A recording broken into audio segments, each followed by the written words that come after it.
एक ऐसा अजीम हुक्मरान जिसने शाम, लेबनान और मिस्र पर हुकूमत की, लेकिन किसी ने उन्हें मुस्कुराते हुए नहीं देखा। जब उनसे पूछा गया तो उन्होंने कहा कि मैं कैसे मुस्कुरा सकता हूँ जबकि मेरा किबला अव्वल ईसाइयों के कब्जे में है। एक ऐसे अजीम बादशाह जो दूसरी मुस्लिम ममालिक के साथ ना होने के बावजूद भी अकेले ही सलीबियों के बड़ी फौज के साथ लड़ पड़े और उन्होंने बैतुल मुकद्दस को आजाद करवाया। दीन की बात की इस वीडियो में आज बात करेंगे एक ऐसे ही अजीम जंगजू और अजीम शहंशाह की। उम्मीद करते हैं ये वीडियो आपके लिए मालूमाती साबित होगी, तो इसे आखिर तक जरूर देखें। सुल्तान सलाहुद्दीन अय्यूबी, फातह बैतुल मुकद्दस, जिन्होंने मुसलमानों को उनका खोया हुआ वकार वापस दिलाया था। तारीख के ऐसे अजीम बादशाह जिन्होंने यरूशलेम के लोगों को जुल्म सितम से राहत दिलाई और मुसलमानों पर एक बड़ा एहसान किया। अगर तारीख में फातिहीन की बात की जाए तो यहाँ सुल्तान सलाहुद्दीन अय्यूबी का नाम सरे फहरिस्त आता है। आपकी पैदाइश सन 1138 ईस्वी में इराक में हुई। नस्ल के एतबार से सुल्तान सलाहुद्दीन अय्यूबी कुर्द थे, जो कि एक बहादुर कौम रही है। आपने अपनी सियासी जिंदगी की शुरुआत एक फौजी अफसर की हैसियत से की। शुरुआत के वक्त आप नूरुद्दीन जंगी के लश्कर में शामिल रहे। मिस्र फतह करते वक्त सलाहुद्दीन अय्यूबी ने बहादुरी और जंग का मुजाहरा किया। सुल्तान सलाहुद्दीन अय्यूबी ने आहिस्ता आहिस्ता मिस्र के बाद कई इलाकों को फतह किया और बहुत सारे हमले जो इन पर किए गए इसे अपनी दानिशमंदी की वजह से नाकाम बनाया। जब नूरुद्दीन जंगी का इंतकाल हुआ तो सलाहुद्दीन अय्यूबी को मुकम्मल तरह से सारे इलाकों का सुल्तान बना दिया गया। सलाहुद्दीन अय्यूबी एक काफी ही रहमदिल और अजीम बादशाह थे। मुसलमानों के अलावा ईसाई भी आपको इज्जत की नजर से देखा करते थे।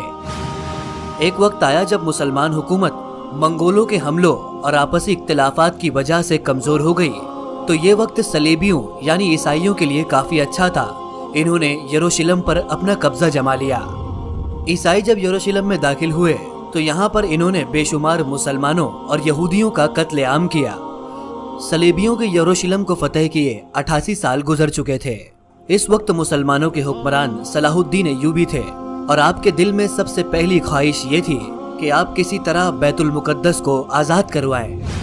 सलेबियों और सलाहुद्दीन अय्यूबी के दरमियान 4 साल का एक सुलहनामा भी बनाया गया था, लेकिन इस सुलहनामे के बावजूद भी यहूदी मुसलमानों के इलाकों में चुपके चुपके दाखिल होते और इन पर कई हमले किया करते थे।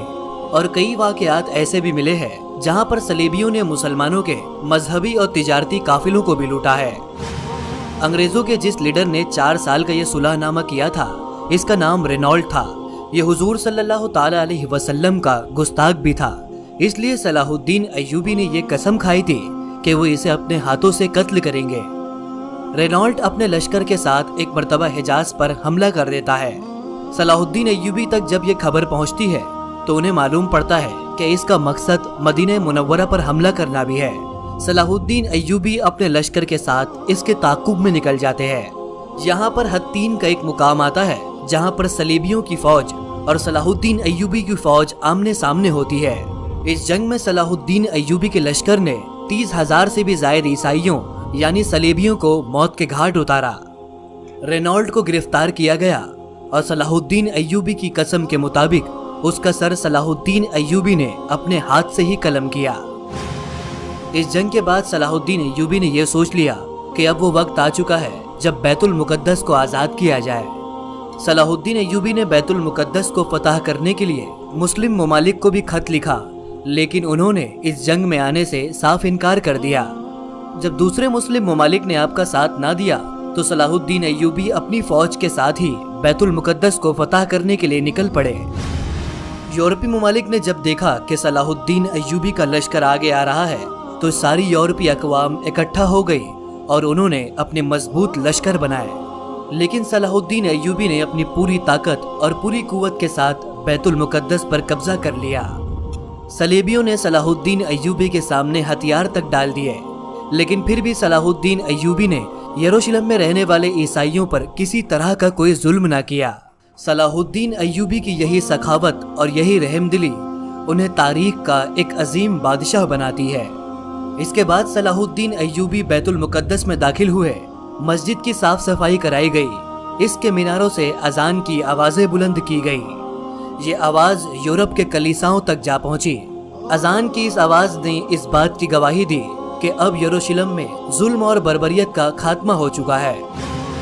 यरूशलेम को फतह करते वक्त इतने ज्यादा सलीबियों को कत्ल किया गया कि इनकी तादाद देखने पर ऐसा मालूम होता था कि सलीबियों की फौज में एक शख्स भी जिंदा बाकी ना होगा। यरूशलेम को फतह करने के बाद जो सलीबी यहाँ थे उन्हें 10 दिनार फिदिया देकर यहाँ से रिहा कर दिया गया। इसके अलावा यहाँ पर न ही किसी को कैदोबंद की सऊबतें बर्दाश्त करनी पड़ी और न ही किसी को गुलाम बनाया गया। इसके बाद बैतुल मुकद्दस पर मुसलमानों ने तकरीबन 761 सालों तक हुकूमत की।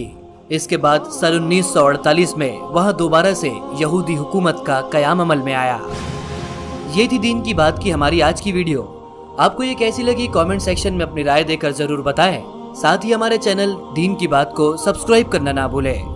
मुलाकात करते हैं हमारी आने वाली अगली वीडियो में। तब तक के लिए अल्लाह हाफिज।